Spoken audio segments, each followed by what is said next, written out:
How difficult is the violin?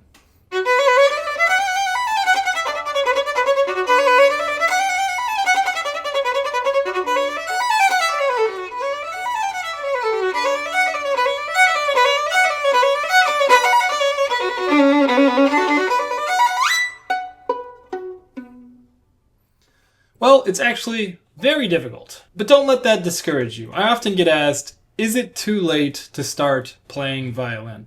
Is it too late to start learning? And the simple answer is, it depends. The violin is an incredibly beautiful and complicated instrument, and the truth is that there is really no ceiling to how far you can take your technique and phrasing. So it really does depend on your goals and what you want to get out of the instrument. I get often asked, am I too old to start learning the violin? Or even worse, I get told by someone who just watched a concert that I performed that they're jealous of my talent and that they could never do it, that they are too old to learn. And in some cases, that might actually be true. That is the harsh reality of violin playing. A lot of people, like myself, start from a very young age. And if you have hopes of being a professional playing at a very high level, the reality is that that helps a lot. Does that mean that it's impossible? No, of course not. But does that also mean that that's what you should base your goals off of? Absolutely not. You should not necessarily be aiming to be the top 1% of violin performing just because you're interested in violin. The question you have to ask yourself is, if you're deciding to start learning violin, why do you want to start learning? And often the answer is honest, and it's that you like violin and you want to play it. And that's a great answer. You don't have to worry about playing at the highest level to do that. There are so many levels of violin playing, and each step along the way, there is so much enjoyment to be had. And on top of that, learning new skills is just a beautiful thing about life. In fact, I myself do it outside of the violin all the time. And that's actually where I learned the concept that I'm going to be structuring this video about, which is to encourage you to play violin. So we're going to talk in this video about some of the routes that I would recommend if you're thinking about playing violin, and I'm going to show you that based off of the adult learning model. Now, what is the adult learning model, and what does it tell us about learning a new skill? As I mentioned before, I've been playing the violin since I was very young. So I actually don't have experience learning violin as an adult beginner, right? But I do have experience learning new skills as an adult. Recently, over the last few years, I started pursuing an interest of mine, poker. It's a very fun and unintuitive game with a lot of really bad feedback loops. What I mean by that is you get information from the game that could be misleading. For example, in poker, we consider it a gambling game because no specific outcome is ever guaranteed. When you put your money in the middle, let's say you go all in, you might believe you have the best hand, and you might actually have the best hand, but you still might lose. Vice versa, you might have the worst hand, or think you have the worst hand, and put all your money in the middle anyways, which is a bad idea. But the bottom line is, even in those situations, when you're behind, we say, you can still win. When you are learning a new skill, in this case it was poker for me, perhaps it'll be violin for you, when you make mistakes, ideally, you're sure that they're mistakes and you can learn from them. In poker and in violin, this is not always the case. Sometimes it's very hard to know what you're doing right, what you're doing wrong, because you might win or you might lose regardless of the intent or the correctness of what you're doing. The example in poker is you might go all in with the worst hand, putting all your chips in the middle, and you still might win. And this can be very confusing because it might reinforce a bias or make you believe that you're doing better than you are. And this was very fascinating to me when I started studying poker. And as an adult, it was very difficult to learn. But through my poker studies, I found this book called The Mental Game of Poker, which I found very interesting, and I was just fascinated by how much of it applied to violin playing and violin performance. In this book, written by Jared Tendler, the author introduces a concept that was new to me at the time, called the adult learning model. And that's what we're going to go over today. The adult learning model is broken up into 4 quadrants. The quadrants start at the top left, and they go around counterclockwise. The model describes that through the process of learning any skill as an adult, we first start in a place of unconscious incompetence, meaning essentially we don't know what we don't know. We move from there, usually through instruction, to a position of conscious incompetence. You learn what your shortcoming might be.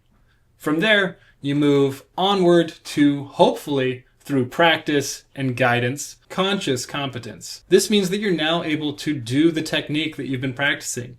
You can execute the shift.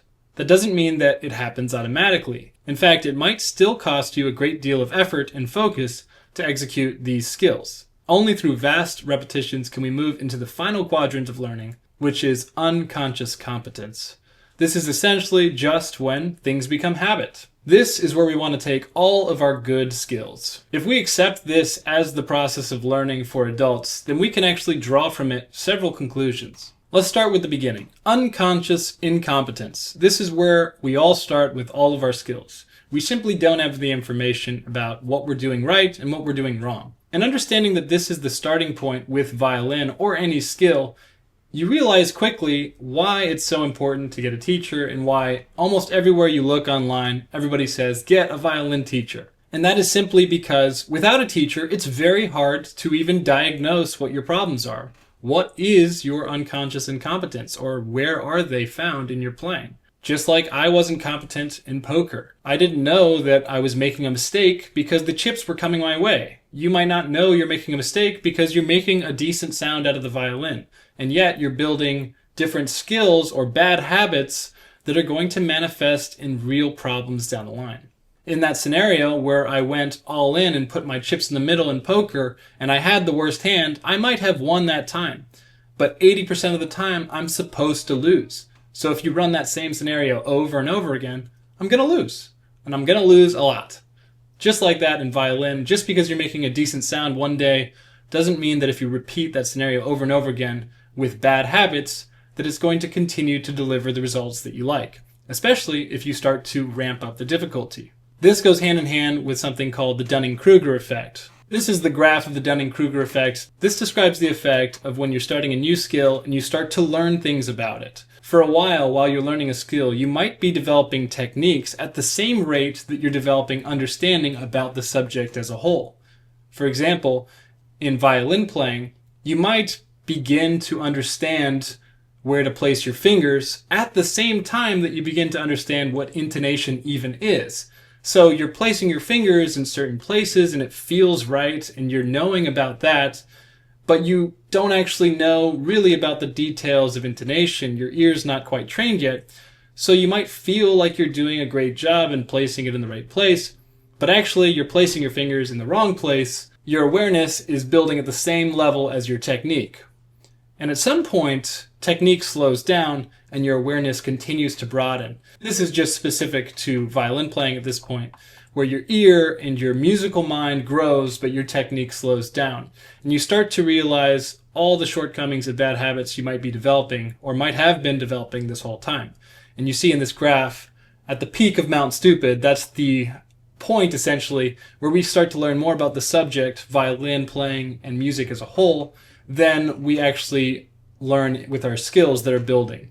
Because at the beginning of learning any new skill, you're learning very quickly. You're going from 0 to 1, which is the biggest jump you'll basically ever make, from not knowing anything to knowing something. When this happens, inevitably, most people get frustrated and a lot of people quit, not just with violin, but any skill, and you fall into the valley of despair. This is where we've realized exactly just how incompetent we are. This brings us to conscious incompetence. You now know what you're doing wrong, or at least a portion of what you're doing wrong, and where do you go from there? Ideally, with a teacher, you learn specific methods on how to address these incompetencies and how to get better. Through this kind of work, you can move away from conscious incompetence to conscious competence. This is where you finally understand how to do what you need to do, how to execute with proper technique. For example, if you've been focused on keeping a good finger shape and you've learned how to do that, you might be able to play a scale in tune with good finger shape. However, this process of executing a scale with this consistent finger shape is probably still going to cost you a great deal of focus. It's not yet automated. It's not yet a habit. In order to move away from this level of competency, this conscious level, there's only one route. And that route is through intense repetition, repeating proper form over and over and over again until it becomes second nature. This brings us to our final quadrant of the adult learning model, which is, of course, unconscious competence. Here in this quadrant, things have finally become habit. What you've been working on has finally seeped into your very essence, and you can play with good finger shape, to use that example again, with a scale without needing to focus on it.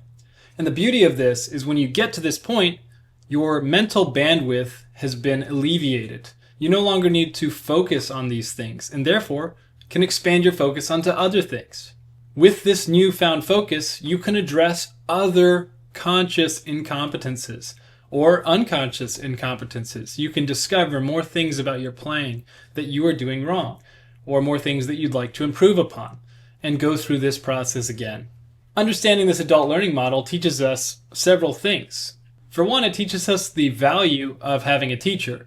As you can see, every step of the way, it's all about having information. Not just information about what's going wrong or about the field of violin, but also about how to address it, how to improve, how to practice effectively.